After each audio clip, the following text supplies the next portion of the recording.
যে ফলটা আসবে সেটি স্বৈরাচারের পক্ষে চলে যাবে এবং দেশ একটি ভয়ঙ্কর বিপদের দিকে এগিয়ে যাবে। আপনারা বলেন পিয়ার না হলে নির্বাচনে যাবেন। আপনি যে কথাটি বলেন এই কথাটির ইমপ্লিকেশন চিন্তা করেছেন?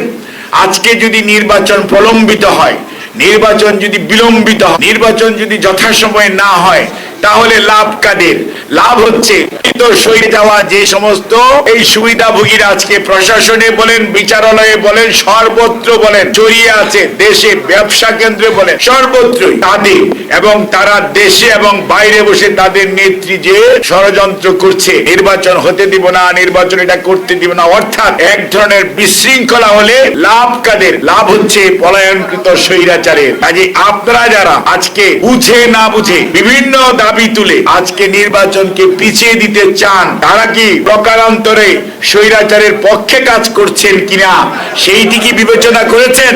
আজকে যদি স্বৈরাচারের পক্ষে কাজ করে এবং আপনাদের কর্মসূচির কারণে যদি আজকে কোনো কারণে এই দেশের নির্বাচন হবে কি হবে না এটি নিয়ে মানুষের মধ্যে এক ধরনের আশঙ্কা জমে, তাহলে লাভবান হবে পলায়নকৃত স্বৈরাচার। সেটির জন্য কি আপনারা 2024-এর 36শে জুলাই করেছিলেন? বাছাই করা আলু আর স্পাইসি সিজনিং এ প্রাণ পোটাটা চিপস নাকি বিস্কিট খেয়ে বোঝে নাও। কাজে আমি এখনো বলবো, ভাইয়েরা বুঝার চেষ্টা করেন, ক্রীড়ানকের ভূমিকায় দয়া করে লাভ দিয়ে পড়বেন না।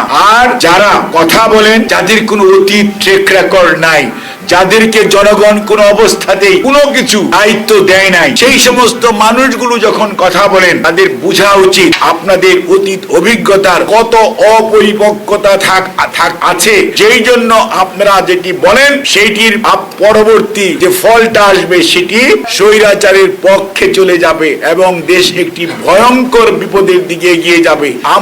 আপনারা কি এভাবে গত 16 বৎসর গণতন্ত্রকামী আন্দোলন, গণতন্ত্র প্রতিষ্ঠার আন্দোলনে যারা শহীদ হয়েছে তাদের প্রতি সুবিচার করব?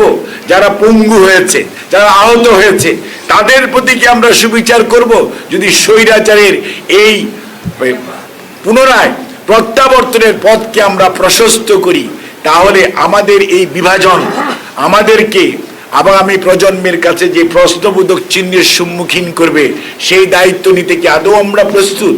কাজেই যারা আজকে কথা বলছেন, আমি সবার প্রতি শ্রদ্ধা এবং সম্মান রেখেই বলতে চাই, আপনারা দয়া করে দেয়ালের লিখন পড়তে শিখুন, রাজনীতিকে রাজনীতি দিয়ে মোকাবেলা করুন। কোনো অবস্থাতেই গায়ের জোরে কোনো কিছু চাপিয়ে দেওয়ার চেষ্টা করবেন না।